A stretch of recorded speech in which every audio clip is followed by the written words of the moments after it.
আসসালামু আলাইকুম। আজকে আমাদের কত 14 12 13 14 15তম ক্লাস শুরু হচ্ছে। আজকে আমরা ইনশাআল্লাহ দেখব কয়েকটা ভার্বের পাস্ট ফর্ম। ঠিক আছে, প্রেজেন্ট ফর্ম দিয়ে কি বোঝায়? বর্তমান। প্রেজেন্ট মানে বর্তমান, ঠিক আছে। আর পাস্ট মানে অতীত। একটু পরে একটা টাইম জোন দেখাই দিব, বা ধরো একটা টাইম লাইন দেখাই দিব যে কিভাবে ইয়াটা হয়, অতীত বর্তমান ভবিষ্যৎ এগুলো কিভাবে আসে। অথবা চলে এখানেও দেখা দিতে পারি চিপা চাপা দিয়ে। ধরো এইটা যদি টাইম লাইন হয়, সময়, হ্যাঁ সময় কোন দিকে যাইতেছে? সামনের দিকে যাইতেছে। লেখা শেষ নেই, আচ্ছা শেষ করো। এখন লাগতেছে কেন? লেখার সময় কিন্তু এইভাবে এভাবে লিখবা না। গো, ওয়েন্ট, গন, ইট, ইটেন, এইভাবে সিরিয়ালি লিখবা। যাক, যেমনি লিখতেছো লেখো, পরের বার থেকে কি করবা? পাশে পাশে লিখবা। তাইলে এইটা যদি আমাদের একটা টাইম লাইন হয়, এটা যদি টাইম লাইন হয়, আমরা আছি প্রেজেন্টে, তাই তো? আমরা বর্তমানে আছি না? যদি একটা কথা আছে we live in the past, দেখো ওগুলো আলাদা কথা। তাহলে আমরা বর্তমানে আছি, আমরা কোন দিকে যাইতেছি? সামনের দিকে। সামনের দিকটাকে কি বলা হয়? ভবিষ্যৎ বা ফিউচার। জানো এটা? জি জি হ্যাঁ, ফুতুরে। তাহলে আমরা যাচ্ছি কোন দিকে? ফিউচারের দিকে। আর কাকে ফেলে আসছি? পাস্টকে ফেলে আসছি। হ্যাঁ, পাস্ট থেকে যদি আরো পাস্টের দিকে যাই তখন ওটা হচ্ছে পাস্ট পার্টিসিপল। ওটার একটা সিস্টেম আছে, ওটা আসলে বেশি পাস্ট বোঝায় না, ওটা একটা সিস্টেমের মাধ্যমে ওটা আসে। যাক, ওইদিকে আমরা না যাই। আপাতত আমরা জানি যে আমরা বর্তমানে প্রেজেন্টে আছি, তো পাস্ট ফেলে আসছি। আর আরো বেশি পাস্টে গেলে ওটা পাস্ট পার্টিসিপল, আসলে এটা পাস্ট পারফেক্ট। যাক, ওইদিকে আমরা না যাই আপাতত। এই শুধু তিনটার নাম জানো, হ্যাঁ? আচ্ছা, তাইলে ধরো বাংলায় আমি এভাবে কথা বললাম যে যে কোনো একটা ভার্ব বলো তো বাংলায়। যাওয়া, যাওয়া, তাই না? তাহলে আমি যাই, আর আমি গতকাল গিয়েছিলাম, এরকম না? বুঝতেছো কথা? তুমি বুঝছো? তুমি বুঝছো তো? তুমি বলো দেখি, আমি লিখি। হ্যাঁ, এটা যদি আমি গতকাল দিয়ে বলি, আমি গতকাল, তুমি না লিখছিলাম। আচ্ছা, লিখেছিলাম, এরকম হবে না? লিখেছিলাম, হ্যাঁ, গিয়েছিলাম, লিখেছিলাম, এরকম হবে আর কি। তো ইংলিশে, বাংলায় দেখো সবগুলোকে একই প্যাটার্নে ফেলে দেওয়া যাইতেছে। করেছিলাম, গিয়েছিলাম, খেয়েছিলাম, দেখেছিলাম, সবগুলোকে একই প্যাটার্নে ফেলে দেওয়া যাইতেছে। ইংলিশে অল্প কয়েকটা ভার্ব আছে, 2-3 পৃষ্ঠা হয়, ওগুলো ছাড়া বাকিগুলোকে এরকম একই প্যাটার্নে ফেলে দেওয়া যায়। ঠিক আছে, আপাতত আমরা যেগুলোকে ওই প্যাটার্নে ফেলা যায় না, অর্থাৎ এখানে গো থেকে ধরো বললাম যে গন, ঠিক আছে, তারপরে ইট থেকে ইট অন, ডু থেকে ডন, রাইট থেকে রাইট অন, লিভ থেকে লিভ অন, এরকম হইছে? ওই ওই ওই এদিকে তাকা। লিভ থেকে লিভ অন হইছে, কিন্তু গো থেকে কি হইছে? গন হইছে, তাই না? অথবা ধরো ডু থেকে ডিড হইছে, ঠিক আছে, গো থেকে গিড হইছে, তারপর ইট থেকে ইটেড হইছে, রাইট থেকে রিটেড হইছে, হয় না? তাহলে এগুলোতে একটুখানি চেঞ্জ হয়। হ্যাঁ, একটা ভার্ব একভাবে বলে, এটা যদি আমরা বলি যে এটা আগে কাজটা হয়ে গেছে, তখন এই ভার্বটা চেঞ্জ হয়ে যায়। হ্যাঁ, আমাদের কি করতে হবে? আমাদের এই ভার্বের ফর্মগুলো শিখতে হবে। তোমাদের প্রত্যেকের যে গ্রামার বই, সেই গ্রামার বইতে এই ভার্বের ফর্মগুলো দেওয়া থাকে। হ্যাঁ, যদি খুব দ্রুত শিখে ফেলতে পারো, খুব দ্রুত আগে যাবা। আচ্ছা, তাহলে গো, এটার পাস্ট ফর্ম কি লিখছে? এই একসাথে গো, বানানটা খেয়াল করো। WENT, হ্যাঁ, কেন বলতেছি? কারণ WANT দিয়ে আমাদের একটা জিনিস আছে, পোলাপানির সাথে মেলা লাগায় ফেলায়, ঠিক আছে? যাক, তাহলে গো এর পাস্ট ফর্ম কি? ওয়েন্ট। তাহলে গো মানে যাওয়া, আর ওয়েন্ট মানে ও, এগুলো তো অর্থ দিছি, এগুলো তো উচ্চারণ দিছি, বিষয় না। গো নাকি? গো, ওয়েন্ট, গন, পড়ো একসাথে। বুঝছো? বাসায় যখন পড়বা তখন এগুলো একই রকম সিস্টেমে পড়তে হবে। বুঝতে পারছি? তাহলে গো, ওয়েন্ট, গন, তারপর ইট, এদিকে ইটেন। যদি এগুলা না হয় ইংলিশ আগাইতে পারবা না, বুঝছো? আগের গুলা তো আছেই। এরপরে সবচাইতে ইম্পর্টেন্ট তোমাদের ইংলিশের, আমি যেভাবে পড়াই বা যে কেউ পড়াইলো, ইংলিশ বুঝতে হইলে সবচেয়ে ইম্পর্টেন্ট হচ্ছে ভার্বের ফর্মগুলো বোঝা, ঠিক আছে? অথবা এই হায়ারার্কিতে শুরুতে হয়তো আসতে পারে যে ভার্বের সাথে এস বাই এস এবং নাউনের সাথে এস বাই এস, বিষয়টা বোঝা।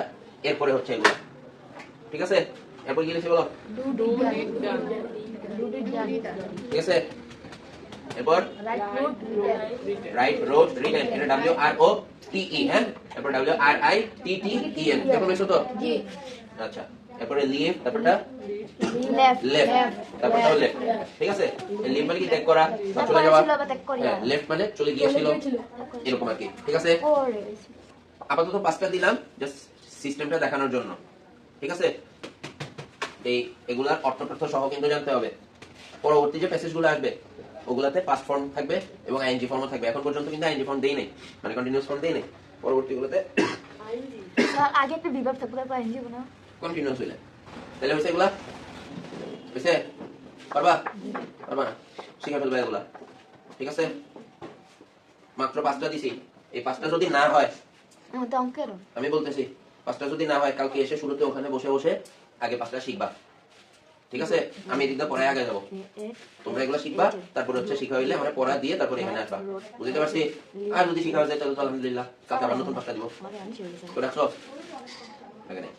আচ্ছা, তাহলে এইবার এগুলো দিয়ে সেন্টেন্স দেখাই দিই। হ্যাঁ, আচ্ছা, টুডে মানে কি? আজকে এই টুডে মানে কি? আজকে আগামীকাল ইংলিশ কি? টুমরো জানো না? টুমরো একজন বলে কেন? আচ্ছা, আগামীকাল দিয়ে কি আগের দিন বোঝায় না পরের দিন? আগের দিন এই বল এটা পেছ লাগে এটা বাদ করে লাগে আগের দিন এটা হইলে তো ঝামেলা। লেখো লেখো। yesterday স্যার আপনি না গণিত করেন না? আমি তো আসি নাই কতদিন। গতদিন আসেন না? কতদিন yesterday Yesterday, I went to the hospital. এবার সবাই পড়ো। ওয়াই ইএস কিসে? এটা ইএস রাগলো করে ই আর কিসে? ইয়েস স্টার্ট, ঠিক আছে? Yesterday. অথবা yesterday yesterday yesterday হ্যাঁ, এই তো হ্যাঁ। went Went to the hospital. এই যে পারছো আবার আবার যতক্ষণ না স্পিড আসতেছে ততক্ষণ পড়তে হবে। পড়ো। মাথাটাকে এদিকে রাখছি। Yesterday, I went to the hospital. Yesterday, I went to the hospital. Yesterday, I went to the hospital. Yesterday, I went to the hospital. এটা কি বলো? Went. বুঝছো তো? ঠিক আছে। আবার দেখি আমরা কাইন্ডা কাটা নড়ি চলে যাবো। আমি কিন্তু আস্তে আস্তে অর্থ বলে দেওয়া কমাই দিব, নিজেদের অর্থ বের করতে হবে। আমাদের চিঠি লিখেছিল লিখেছি আর কি, হ্যাঁ লিখেছি। আচ্ছা, তাই অর্থ বলো। সে আমাকে চিঠি লিখেছিল লিখেছিল, হ্যাঁ কেন লিখেছিল বললাম? রোড আছে, এখানে কি আছে? রোড আছে না, এই কারণে লিখেছিল। এখানে ওয়েন্ট আছে না, এখানে কি গিয়েছিল গিয়ে ছিল আই আমি গিয়েছিলাম। গিয়েছিলাম, এরকম তো বুঝছো কিনা? তাহলে যেই ভার্বই আসুক ওই ভার্বের যদি আমরা কোন ফর্ম দেখি, এখানে কি ফর্ম? এটা পাস্ট ফর্ম না? আমরা যদি ওই ভার্বের পাস্ট ফর্ম দেখি আমরা কি করবো? এটাকে গিয়েছিল, করেছিল, করেছিলাম এরকম করে ফেলবো, ঠিক আছে? এবার ইউ দিয়ে দাও। হ্যাঁ কি বুঝো নাই? কেন বুঝো নাই? হ্যাঁ অর্থ বলো, কোনটুকু কর্তব্যের অর্থ পাঠাচ্ছো? এই মানে কি? খেয়েছিল তুমি হইলে গত বছরে খেয়েছিল অনেক খাবার খেয়েছি। এই তো মাশাআল্লাহ, বুঝছো? 8 কোথা থেকে আসছে? সবাই একসাথে বলতো। 8 কোথা থেকে আসছে? পাস্ট থেকে আসছে। এটার প্রেজেন্ট ফর্ম কি? ইট এইটার প্রেজেন্ট ফর্ম কি? মনে আছে? ইট, এইট, ইটেন। আবার কয় এট, ইট, এইট, ইটেন, ঠিক আছে? তাহলে এটার প্রেজেন্ট ফর্ম যেহেতু ইট, তাহলে এটার অর্থ কি? খেয়েছিল এখন তুমি যেহেতু, তাহলে তুমি খেয়েছিল হয়? হ্যাঁ তুমি খেয়েছিলে, এরকম তো? তাহলে তুমি খেয়েছিলে কতটুকু? অনেক অনেক। কখন? স্যার এ হলো যে অনেকের মধ্যে লটের আগে এ আসে, এরকম a lot of এরকম আসে আর কি। তো এ আসবে লাস্ট ইয়ার, ঠিক আছে? তাহলে গত বছর, বুঝা গেছে? আস্তে আস্তে বড় সেন্টেন্সে যাবো, কিন্তু প্রেজেন্টের গুলোতে কি দিছি? আই গো, ইউ গো, কি জানি আই দিয়ে যেগুলো দিছি, I go, I eat, I sit, এরকম দিছি না? এরপরে বড় সেন্টেন্সের দিকে চলে আসবো ইনশাআল্লাহ। এবং এগুলা হয়ে গেলে, এই পাস্ট ফর্ম হয়ে গেলেই আমরা এরপরে ধরে ধরে প্যাসেজের দিকে চলে যাবো। আর এই লেখালেখিতে থাকবো না। প্যাসেজ পড়বো, অর্থ বের করবো, প্যাসেজ পড়বো, অর্থ বের করবো। এরপরে প্যাসেজ থেকে আমরা কি করবো? প্রশ্নের উত্তর, খালি ঘর, কোথায় ভুল আছে সেগুলো বের করার দিকে চলে যাবো। আমরা আমাদের পড়াশোনা এখন থেকে অ্যাডভান্স, এবং মোটামুটি এখন থেকে আর নতুন কাউকে নিবো না, ঠিক আছে?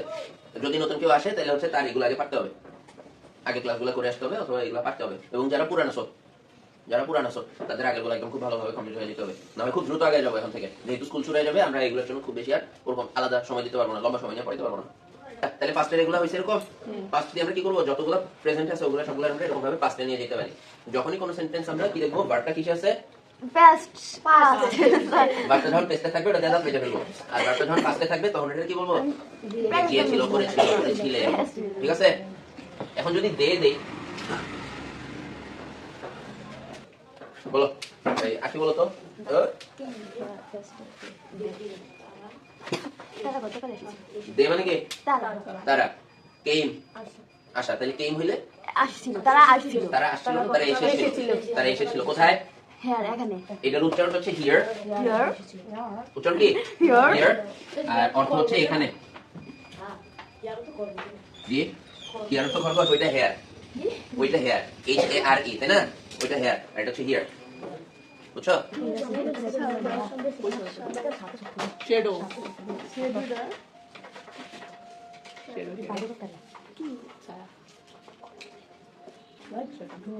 মিস্টার জিনিস, তাহলে সিস্টেম হলো এরকম যে আমরা যেটাই পাবো ওইটারে যদি কি লিখছ কি খরগোশ বানাবো?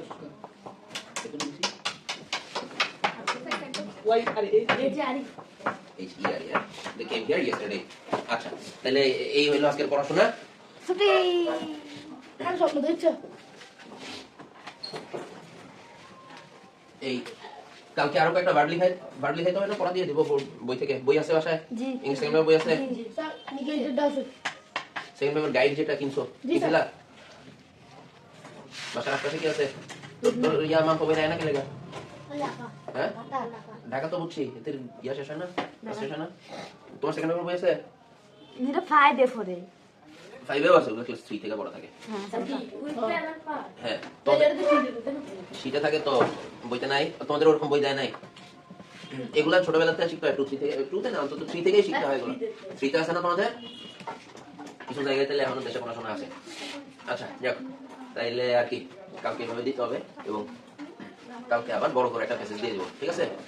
অঙ্কটা আজকে আর না দেখাই, আজকে ছুটি। কিন্তু তুমি তোমার ওই প্যাসেজের ইয়া হয় না। ঠিক আছে? তুমি উচ্চারণ আজকে এখান থেকে লিখে নিয়ে যাবা, কালকে শিখে আনবা এগুলো। আগের গুলা সব ঠিক, আগের গুলা সব। আর কার কার উচ্চারণের সমস্যা আছে? নাই, বাকি তোমরা পড়ো নাই। লুক নাই করে এটা পড়ে ফেলো তো, কালকের প্যাসেজটা বাকি চলে যাও।